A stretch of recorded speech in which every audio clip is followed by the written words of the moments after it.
A very tall son named Barron. Has anyone ever heard of him? Try not to gag when you see Barron's girlfriend at 6 feet 8 inches and Barron Trump towers over everyone, but that's not what made the internet lose their minds. In October 2024, photos surfaced of him with a mystery woman. People said she was a Czech model, others claimed she was royalty. Then his father dropped a bombshell. I don't think he's had a girlfriend yet. So who was the woman? Why did major outlets run the story, and why did every photo of her suddenly disappear? The truth about Barron's love life is stranger than anyone imagined. It all started with a shock. Just 6 months after their over-the-top Palm Beach wedding, Melania told Donald Trump she was pregnant. It was August 2005. He had just walked through the door when she broke the news. His reaction? Total surprise, not because he didn't want children, he did, but because it happened so fast. He later said he always expected kids with Melania, just not this soon. At 59, Donald already had 4 children. Donald Jr. was 28, Ivanka was 24, Eric was 22, and Tiffany was 12. With Barron's arrival, the age gaps between siblings would stretch from 13 to nearly 30 years. In many ways, Barron would grow up like an only child. Then came the name Barron. It wasn't picked at random. For decades, Trump used John Barron as a fake name when talking to the media.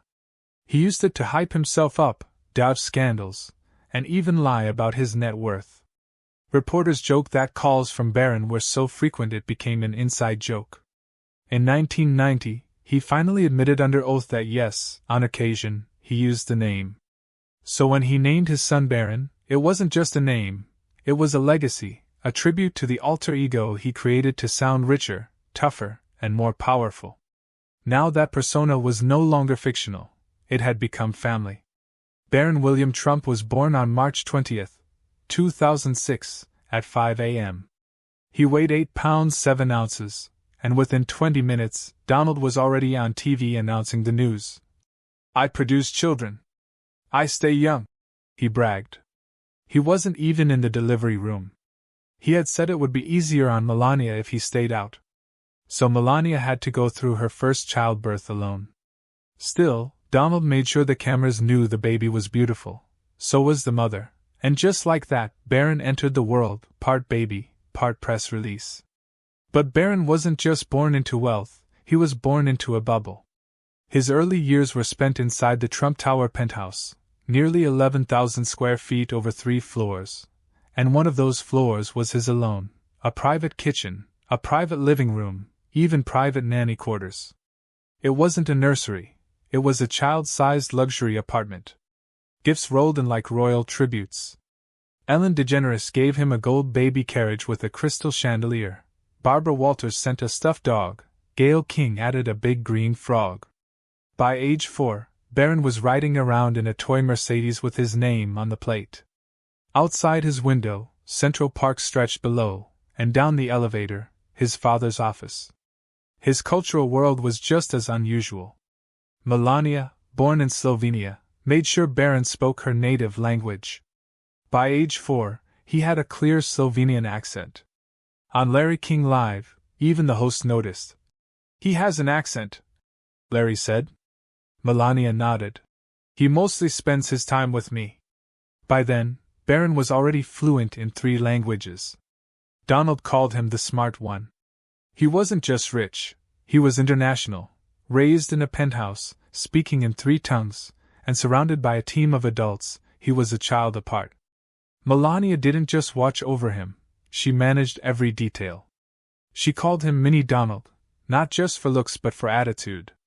She dressed him up in suits. She said he didn't wear sweatpants. He liked ties. He liked being like Dad. She insisted he finished the school year at Columbia Grammar in Manhattan before moving to the White House, even though it meant millions in extra security.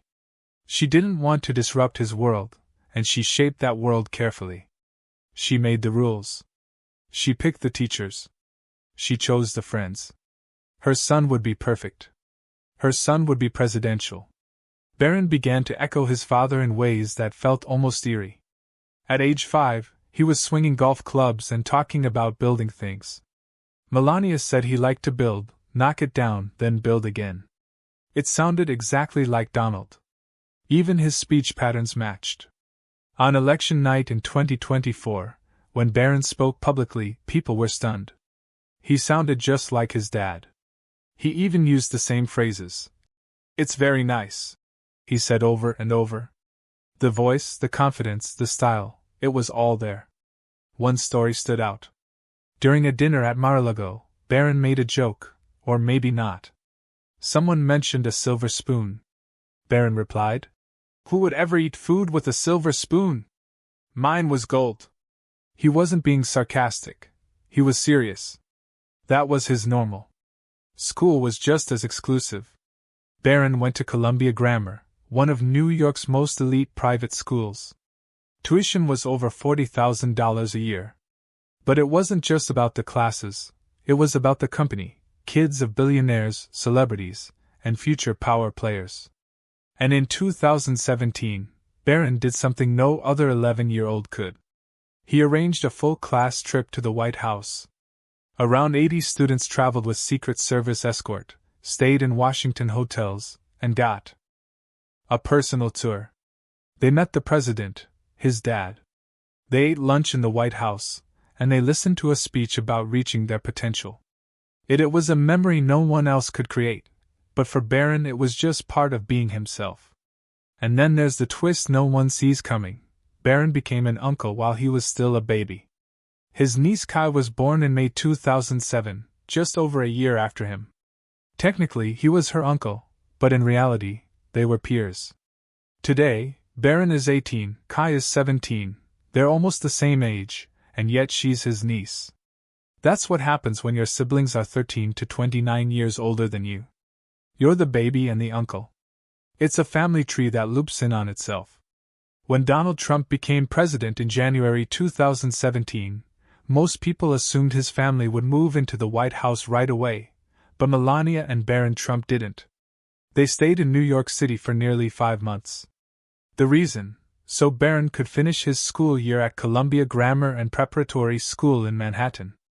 On paper, it sounded like a simple personal decision, but in reality, it sparked a massive wave of criticism and came with an unbelievable price tag. From January 20th to June 11th, 2017, Melania and Barron remained at Trump Tower. The daily cost for NYPD to protect them was estimated between $127,000 and $146,000, and that was just local law enforcement. The Secret Service asked for an additional $60 million in funding just to keep the family safe. People were furious. Over 500,000 signed a petition demanding Melania move to the White House or pay for her own security. They argued taxpayers were being forced to foot the bill for a personal choice that brought no benefit to the country. In those few months alone, Melania's travel expenses exceeded $700,000. That was nearly twice what Michelle Obama spent in an entire year. The backlash was so strong that it became one of the first major controversies of Trump's presidency. When Barron finally enrolled at a new school in Maryland, it caused another stir. He didn't go to Civil Friends School, the one that had educated every president's child since 1986. Instead, he joined St. Andrew's Episcopal School in Potomac. It was a big break from tradition. St. Andrew's had never hosted a presidential child before. The school was about 20 miles from the White House and had just 580 students. The class sizes were small, and the student-to-teacher ratio was an impressive 7-to-1. The tuition, $38,890 per year. Melania praised the school's diverse community and academic excellence, but the shift created major logistical problems. Secret Service had to overhaul the school's daily operations to keep Barron safe. The White House tried to keep the news quiet to avoid protests, but rumors spread. They had to announce it in May, months before they had planned. On June 11, 2017, Barron moved into the White House. That moment made history. He was the first presidential son to live there since John F. Kennedy Jr. in 1963, a full 54 years earlier. At just 11 years old, he joined a long line of presidential daughters who had lived at the White House, but very few sons. The last boy that young to live there was Charles Taft II back in 1908. Barron's presence brought something new to the White House, something that hadn't been seen in decades. His stay lasted until January 2021. By then he had grown incredibly tall, standing 6 feet 7 inches. By college age, he often towered over everyone during public events, making him impossible to miss. Even at a young age, Barron was expected to take part in major White House events. One of his biggest appearances was the Easter egg roll in April 2017. More than 21,000 people attended. Barron stood on the Truman balcony with his parents and blew the whistle to start the event. Cameras caught him signing cards for military members and mingling with guests.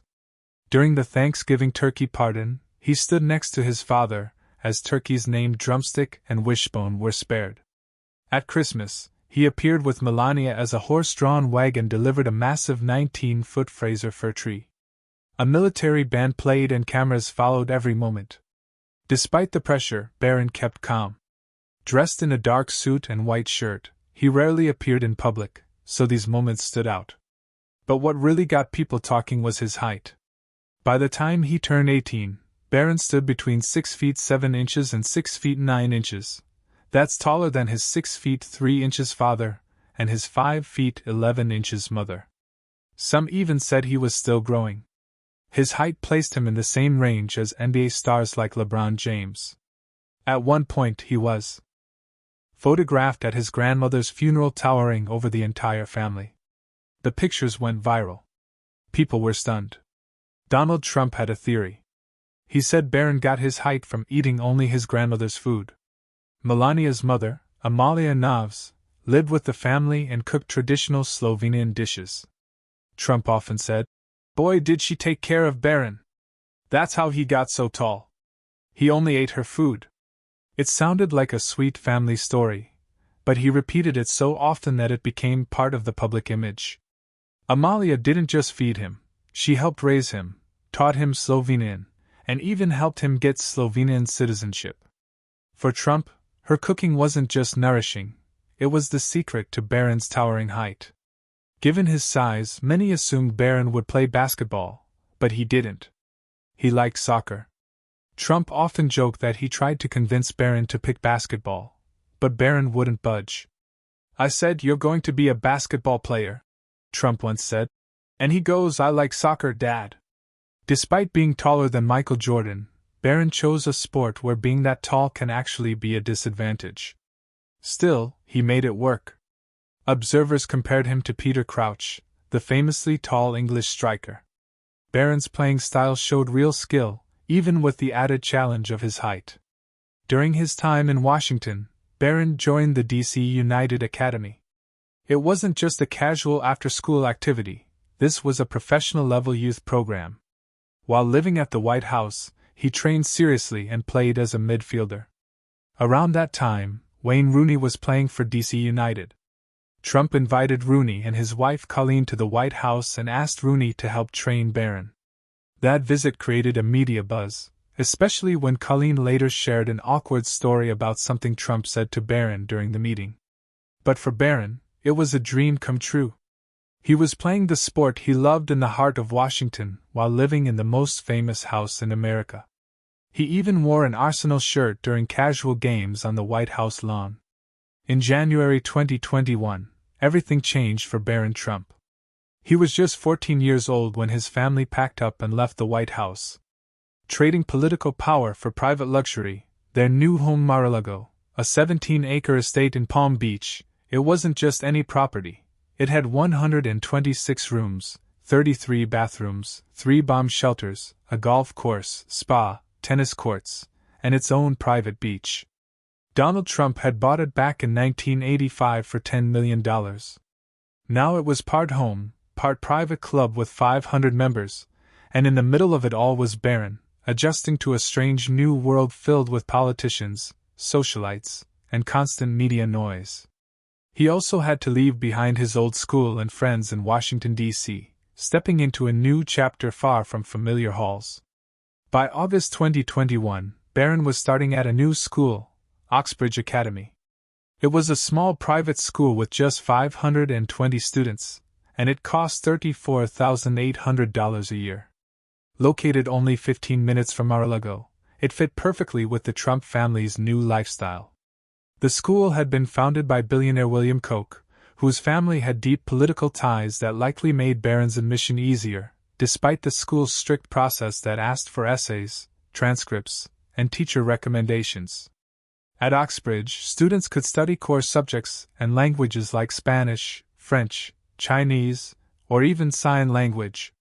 Barron, now a sophomore, had come from St. Andrews in Maryland, where tuition had been even higher, between $45,000 and $47,000 per year. This new school promised privacy and top-tier academics, but it would soon become one of the most tightly secured high schools in the country. Once Barron enrolled, the Secret Service stepped in. The school had never seen anything like it. Agents stood outside classrooms, followed him to the bathroom, and were present every day. Even the staff had to sign non-disclosure agreements. Metal detectors were installed and surveillance increased. It wasn't just quiet protection, it changed the way the school operated. In one incident, a nearby 911 call forced a full school lockdown. Agents rushed into classrooms, confirming just how serious Barron's security situation was. Though the administration tried to make it seem normal, the constant presence of agents became part of daily life at Oxbridge. Even with all that pressure, Barron did well. He enrolled under the name Jack to keep a low profile, though everyone knew who he really was. He never ate in the cafeteria, instead waiting to go home to Mar-a-Lago for meals. Still, classmates described him as sharp and focused. He did especially well in honors science classes and could hold his own in conversations. He seemed to handle the pressure, academics, media, security, all at once. Despite everything, he built a reputation as a standout student, which later helped him get accepted into several top universities. But as he prepared for college, an unexpected storm hit. In August 2024, a social media user called Mr. Weeks, real name D.N.E. Weeks, posted a picture claiming to show a young Barron in Central Park. He said he'd worked as a nanny for a family that knew the Trumps and that he'd seen Barron often during childhood. Then he made a shocking claim that Barron had killed 2 birds, 3 rabbits, and 1 dog. The internet exploded. One post got over 19 million views. It wasn't just about the Trumps anymore, it was a viral wildfire targeting a teenager. The most disturbing claim came shortly after. Mr. Weeks said he had seen Barron slap his nanny in Central Park. He didn't just mention it once, he repeated the story across several posts, adding more details each time. He said the incident happened after school and that he'd been there because of his work with children who attended the same school as Barron. The accusation was crude, specific, and highly inflammatory. Social media took it and ran with it. Things escalated further. Mr. Weeks claimed Barron had attacked someone with a knife more than once.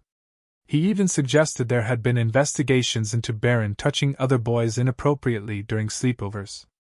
According to him, Barron had flipped desks, spat on people, hit classmates, and even attacked Donald Trump during a Christmas show. The stories got darker with every post. Some people started calling it out as fake, but the damage was done. The internet had latched on, and the claims kept spreading. Soon, people began digging into Mr. Weeks himself. Who was this man claiming to have inside access to the Trump family? Online users tried to verify his background. They found no license, no daycare, no professional record, no proof that he was ever a therapist or nanny. It all started to look suspicious. Each new claim seemed wilder than the last. Without credentials or real evidence, many began to suspect that the whole story had been invented, possibly to gain attention or push a political agenda. Meanwhile, Barron had real decisions to make. Donald Trump told reporters that his son had been accepted into several colleges. He said Barron was very sought after and had very high aptitude. He even mentioned Wharton, the business school at the University of Pennsylvania, where he himself had studied. But rumors started to swirl. Online posts claimed that schools like Harvard, Stanford, and Columbia had rejected Barron. Some said no amount of Trump money could get him in. Fact-checkers couldn't confirm any of it, but the gossip had taken on a life of its own. In the end, Barron chose New York University's Stern School of Business. It was a huge break from family tradition. For decades, the Trump kids had gone to Wharton or Georgetown. This time, Barron went his own way. Donald Trump admitted it was unexpected, saying, "We didn't do that. We went for Stern." The decision was surprising for another reason. Trump had been publicly criticizing New York City, calling it a city in decline. But Barron was staying in the city, ready to chart his own course. His college life wouldn't be like anyone else's. Instead of moving into a dorm, Barron stayed at Trump Tower. He would commute to NYU like a local businessman, skipping the shared dorm rooms and student lounges most freshmen know. Melania backed the decision. In a TV interview, she said, "It was his decision, and I respect that." She praised his kindness, intelligence, and independence, but admitted his life was very different from other teens. While his classmates ordered pizza in their dorms, Barron rode elevators in a golden skyscraper. There was also talk that Melania might follow him wherever he went to college. She had always kept Barron out of the public eye, protecting him fiercely. Some wondered if her influence helped shape his decision to stay in New York. If he had gone to another city, Melania might have had to move too, and that wasn't easy for a family surrounded by Secret Service agents and political tension. Staying put solved a lot of problems. It let Barron study in peace, Melania stay close, and the family avoid even more headlines. On July 9, 2024, everything changed for Barron Trump. He had just turned 18 and recently graduated high school. That night at his father's rally at the Doral Golf Course in Florida, Donald Trump introduced his youngest son to the crowd. It was Barron's first political appearance ever. As he stood up, pumped his fist, and waved, the crowd exploded. The applause didn't stop. It became the loudest and longest-standing ovation of the entire rally. Trump looked shocked. He laughed and joked that Barron might be more popular than his older brothers Don and Eric. That single moment, captured on thousands of phones, went viral within hours. Suddenly, Barron Trump was no longer just the quiet youngest son, he was a rising figure, and people wanted to know more. Behind the scenes, something even more surprising had been happening. Barron wasn't just attending events, he was helping shape them. He became the key figure behind one of the boldest campaign strategies of 2024, the podcast playbook. According to insiders, Trump would ask, "Have you talked this over with Barron?" before appearing on any podcast. His son's approval was necessary. That strategy put Trump on shows like Joe Rogan, Logan Paul, and a live stream with Aiden Ross that hit almost 600,000 live viewers. Barron understood something most political advisors didn't. He told staff, "The joke isn't the meme, the joke is being in on the meme." He knew how Gen Z worked, and it paid off. Thanks to this approach, Trump took a 4-point lead among 18 to 34-year-old voters. A stunning 87% of young voters said they were likely to vote for him. For a generation that leaned left in the past, this was historic. In May 2024, the Republican Party in Florida gave Barron one of its highest honors. He was named one of 41 at-large delegates to the GOP convention in Milwaukee. His siblings, including Tiffany, Don Jr., and Eric, were also selected.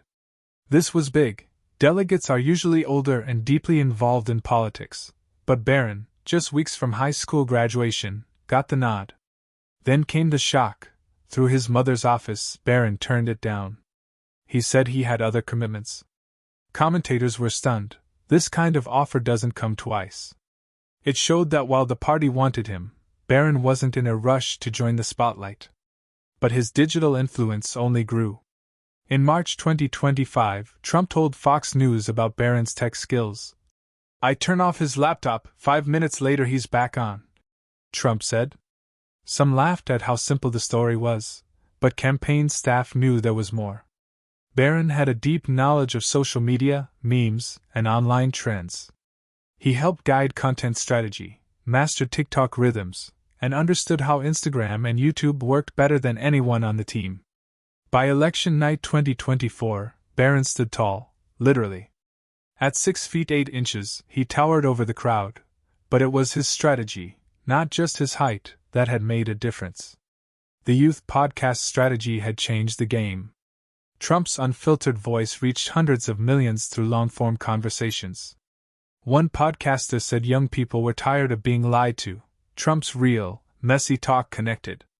Barron also pushed for memes, short clips, and trusted micro-influencers with small but loyal followings. Exit polls confirmed the result. Trump gained huge ground with Gen Z compared to 2020. Many credited Barron for that shift. He never made a speech, he didn't post on social media, but his influence shaped everything. Still, not all headlines were about politics. In October 2024, rumors spread that Barron was dating a Czech model named Clara Jones. Several major outlets picked it up, but something was strange. There were no pictures, no event sightings, no posts. Even the few photos of Clara Jones herself were sketchy. Some people questioned if she even existed. Then Donald Trump spoke out in an interview with Patrick Bet-David. He said, "I don't think he's had a girlfriend yet." It was rare for Trump to talk about Barron's private life. He often bragged about Barron's height or academics, but this time he firmly shut the door on the dating rumors. Whether it was to protect his son or because the rumors were false, the message was clear. There was one girl who did have proof of knowing Barron, a TikTok user named Maddie. She claimed they were childhood sweethearts in elementary school and she had photos, real ones, pictures of her with young Barron, even one with Donald Trump. Maddie's story was innocent and sweet. She called Barron her first BF and bae. The internet loved it. Her videos went viral. Her follower count soared. What started as a childhood crush turned into a media storm. People were fascinated by the idea of little Maddie and little Barron being in love. It felt real, even if it belonged to the past. Then came the wildest rumor of all, Princess Leonor of Spain. The fantasy of a Trump royal match lit up social media. A viral tweet called them a match made in heaven. Supporters pointed out their age, looks, values, and powerful families. Some joked about Barron becoming king of Spain. Reddit threads and meme pages ran with it. No confirmation, no photos, not a word from either side, but the internet didn't care. It was a story too juicy to ignore. As these stories piled up, critics raised serious questions. Why was an 18-year-old who never asked for attention being dragged into romantic gossip with no proof? Experts said it crossed the line. Barron doesn't have a public Instagram. He hasn't spoken about his personal life, yet rumors about his dating life were everywhere. Journalists were called out for ignoring basic ethics. Some reminded the public of the Murray case, where a judge ruled that fame alone doesn't justify invading a child's privacy. But in Barron's case, the media often ignored those rules. Amid all this, Trump made one last surprising comment in March 2025. In an interview, he said that Barron's future might be in technology, not politics. Even though Barron was studying business at NYU's Stern School, his real talent, according to Trump, was in tech. Trump repeated the story of Barron unlocking the laptop and said his son had an unbelievable aptitude. Barron had already helped manage high-profile podcast deals and online strategy. One live stream with YouTuber Aiden Ross reached 500,000 live viewers. Over 100 million people watched the clips afterward. That digital influence wasn't an accident, it was a skill, a vision, and it started early. Meanwhile, Barron had quietly stepped into the world of business. In July 2024, he co-founded a company called Trump Fulcher and Roxbow Capital Incorporated. It was set up in Wyoming and aimed at luxury real estate. After Trump won the election, they dissolved it, but insiders say it will relaunch in 2025. The plan is to focus on high-end properties in Utah, Arizona, and Idaho. His partners want to link the company to the Trump Organization. Even while studying, Barron is already being pulled toward the family empire.